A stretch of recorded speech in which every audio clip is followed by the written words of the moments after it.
महाराष्ट्राच्या देवेंद्रजी फडणवीस साहेबांना विनंती असेल की बाबा लवकरात लवकर याचा सोक्षमोक्ष करून या तरुणाच्या कुटुंबाला आणि या गावाला न्याय मिळणं काळाची गरज आहे। धनंजय मुंडे मंत्री असल्यामुळे आरोपींना आणि प्रशासकीय अधिकाऱ्यांना आश्रय मिळतोय असाही आरोप होते। मी सोलापूर जिल्ह्यातला आहे। तत्कालीन परिस्थिती बऱ्याचशा लोकांकडून हे ऐकण्यात मिळतं, त्यात किती सत्य आहे माहीत नाही, पण देवेंद्र फडणवीस हे खमके मुख्यमंत्री आहेत आणि ते लवकरच निर्णय घेतील असं मला वाटतं। धनंजय मुंडेंच्या राजीनाम्याची मागणी होती।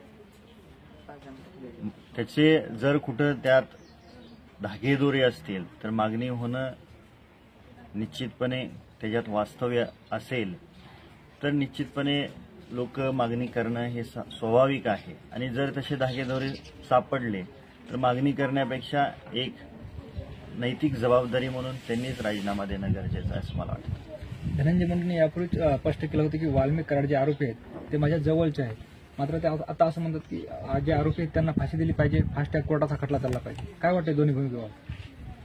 ज्या पद्धतीनं आज महाराष्ट्रामध्ये उद्रेक होतोय या घटनेबद्दल न्याय मिळत नाही, त्याच्यामुळं जागोजागी मोर्चे आंदोलनं होत आहेत, तर ती भावना समजून त्यांनी ते विधान करणं साहजिक आहे। पण ज्या पद्धतीनं हत्या झालेली आहे आता आम्ही पाहिलं आणि मागच्या काही महिन्यांपासून मीडियातून पाहतोय, निश्चितपणे चुकीच्या पद्धतीने झालेली ही हत्या आहे आणि त्यांचा सोक्षमोक्ष करून लवकरात लवकर त्या आरोपींना शिक्षा देणं ही काळाची गरज आहे। नाहीतरी महाराष्ट्रामध्ये कदापि मागच्या 60-70 वर्षामध्ये अशा घटना घडत असल्या तरी त्यांना न्याय मिळत होता। आज एवढे महिने उलटून गेले तरी न्याय मिळत नाही, हे कुठेतरी चुकीचं दिसतं। दुसरीकडे मनोज जरांगे पाटलांनी आरक्षणासाठी उपोषण सुरू केले, हे त्यांचं 8वं उपोषण आहे। काय वाटतं? या महाराष्ट्रामध्ये जो कोणी वंचित समाज आहे त्या वंचित समाजाच्या आरक्षणाच्या मागण्या आहेत।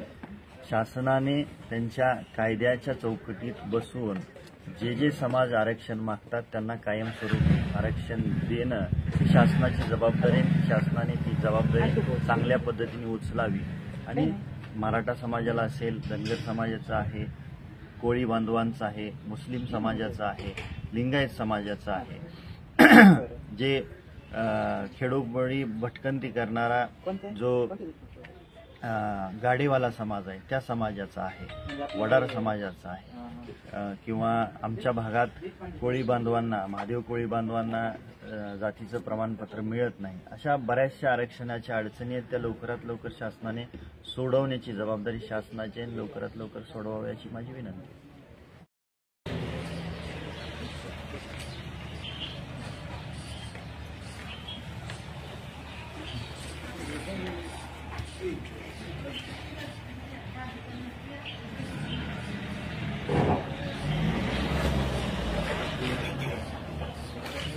Por